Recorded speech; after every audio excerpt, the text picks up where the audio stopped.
છેલ્લા ઘણા સમયથી અનેક સમાજની જે માંગ હતી તે લગ્ન નોંધણીના નિયમોમાં ફેરફાર થવા જઈ રહ્યો છે.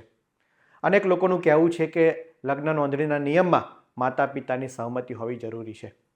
ત્યારે આજે વિધાનસભામાં નાયબ મુખ્યમંત્રી હર્ષ સંઘવીએ લગ્ન નોંધણીમાં ફેરફાર કરવાની સહમતિ દર્શાવી છે. કોઈ છલ કપટના માધ્યમથી બદનામ કરવાની કોશિશ કરશે, જો પ્રેમના નામે મારા રાજ્યની ભોલી ભાલી દીકરીઓને ફસાવવાની કોશિશ કરશે, જો પ્રેમના નામે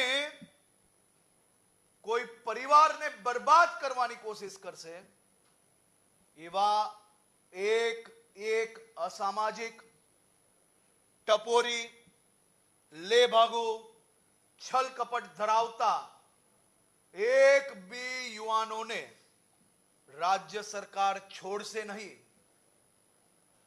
કાયદો સૌ માટે એક સરખો છે, પરંતુ હું આ રાજ્યના ઉપમુખ્યમંત્રી તરીકે આજે ગૃહમાં જાહેર કર્યું છે કે આવા છલકપટ કરનાર લોકોને આ સરકાર કોઈ હિસાબે છોડવા નથી માંગતી.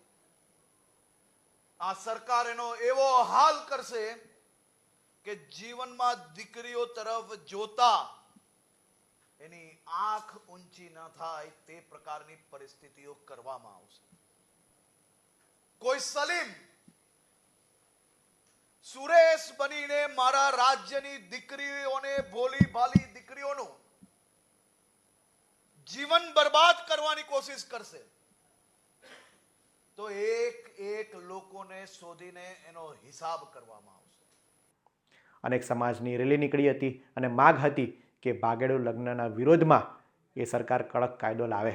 ત્યારે વિધાનસભામાં આ અંગે આજે હર્ષ સંઘવીએ તૈયારી દર્શાવી છે. હર્ષ સંઘવીએ એમ પણ કહ્યું છે કે પ્રેમ લગ્નથી અમને કોઈ વાંધો નથી, પરંતુ જો કોઈ સલીમ એ સુરેશ બનીને દીકરીને ફસાવશે તો તેને છોડવામાં નહીં આવે. ત્યારે હાલ લગ્ન નોંધણીના શું નિયમો છે તેની વાત કરીએ. શું કોર્ટ મેરેજ કરવા માટે માતા પિતાની મંજૂરી જરૂરી છે?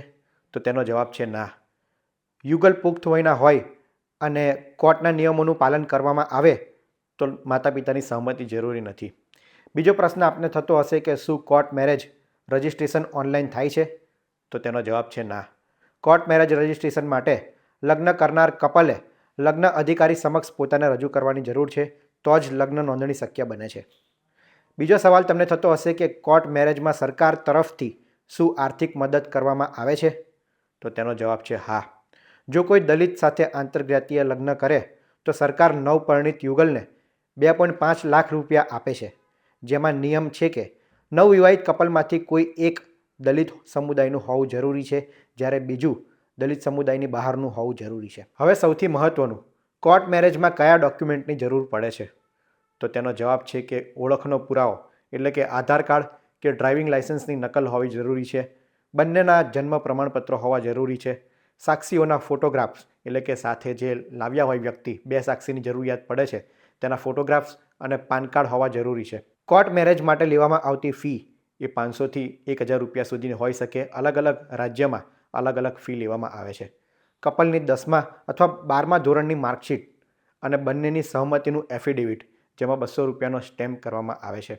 આ ડોક્યુમેન્ટ એ પ્રેમ લગ્ન અને કોર્ટ મેરેજ કરવા માટે આ જરૂરી છે. હવે નવા નિયમોની જો વાત કરીએ તો નવા નિયમો અત્યારે તો સરકારે લોકો પાસેથી વાંધા અને સૂચનો મંગાવ્યા છે, તેના આધારિત ત્યારબાદ નિયમો ઘડવામાં આવશે.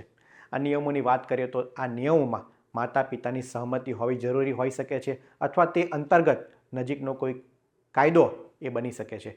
અને આની પ્રક્રિયા, લગ્ન નોંધણીની પ્રક્રિયા એ વધુ કડક બનાવવામાં આવી શકે છે.